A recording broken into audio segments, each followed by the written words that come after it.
Assalamualaikum dan salam sejahtera. Selamat datang ke channel Seram Media bersama aku Kai. Macam biasa, aku cerita pasal bola sepak tempatan. First match kelayakan Piala Asia 2027, Malaysia bertemu dengan Nepal di Stadium Sultan Ibrahim. Kalau nak diikutkan match ni sepatutnya menjadi match home Nepal, tapi disebabkan stadium dekat Nepal tu tak mencapai spesifikasi AFC, so match dipindahkan ke Malaysia. Tak pastilah match ni jadi match home Nepal ke atau dah jadi match home Malaysia. Kita tengok je lah second match lawan Nepal nanti main dekat home ke away. Ini juga merupakan first match skuad revolusi Harimau Malaya. Malaysia di ranking 132 bertemu dengan Nepal di ranking 175 FIFA. Nepal sekarang ni membawa momentum kemenangan. Last two match diorang menang dengan Afghanistan pada November 2024. 5 hari sebelum bertemu dengan Malaysia, diorang menang dengan Singapore 1-0. Malaysia pula steady, tak arrange apa-apa friendly match pun sebelum bertemu dengan Nepal. Last kali Malaysia main bola pada Piala AFF pada Disember 2024. Sepanjang sejarah Malaysia main bola sepak ni, 7 kali Malaysia bertemu dengan Nepal. Dan sepanjang 7 match tu tak pernah sekali pun Malaysia kalah dengan Nepal. Adalah sekali seri 0-0 time kelayakan World Cup pada tahun 1985. So, expectation untuk match yang berlangsung di home di Malaysia di Stadium Sultan Ibrahim confirm lah nak menang. Atas kertas, Malaysia turun dengan formasi 3-4-3 menentang Nepal dengan formasi defensif 5-4-1. Nepal memang plan untuk main bertahan dengan 3 lapisan pertahanan. Duduk deep dekat kawasan sendiri, compact bertahan.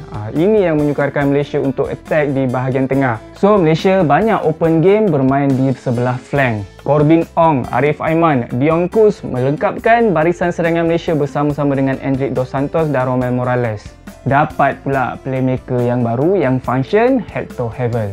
Hector Havel punya short pass, long pass, through pass, semua sedap mata memandang. Main pun simple, scan, dapat bola, cepat-cepat passing. Under pressure pun sempat dia passing, tak perlu main fancy. Dia punya positioning dengan scanning itulah yang mahal, skill yang jarang dikuasai oleh midfield player Malaysia. Bila dalam situasi bertahan, defend Malaysia tak perlu risau sangat. Hector Havel dan Noah Lane sebagai double pivot akan press player Nepal dan delay attacking Nepal.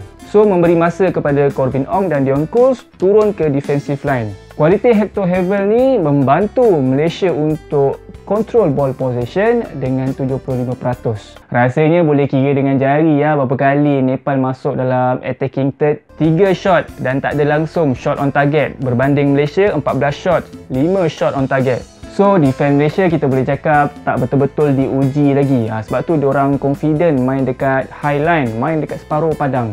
2 gol berjaya dicipta Malaysia, 1 gol debut Hector Havel rembat daripada luar kotak penalti, deflect terkena player Nepal. Second gol daripada gerakan set pieces yang katanya baru je training semalam, sehari sebelum match. Hari ni implement, apply, terus menjadi. Gol disudahkan oleh Corbin Ong. Peluang untuk skor gol selebihnya tak berjaya disudahkan, terutamanya oleh Endrick Dos Santos dan Romel Morales. So, antara benda yang Malaysia kena polish lagi di striker dan finishing. Agak sayang Malaysia tak berjaya skor lebih banyak gol dalam match ni. Sebab bila main dalam grouping ni, kemungkinan besar perbezaan gol ni akan memainkan peranan penting dah hujung-hujung grouping nanti. Tak tahulah apa badi dengan posisi striker Malaysia ni, dah letak player lokal, player warisan, player naturalisasi. Semuanya tak berapa mengancam.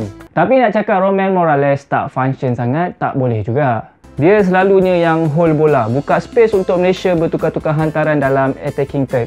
Apa-apa pun, first match yang menarik dengan taktikal yang fresh. Janji TNJ dan Peter Kalmowski untuk Malaysia bermain dengan DNA menyerang, kira okey lah ditunaikan. Tapi kita reserve sikit sebab ini baru match lawan Nepal. Kita tengok macam mana Malaysia main kalau lawan pasukan yang lebih kuat.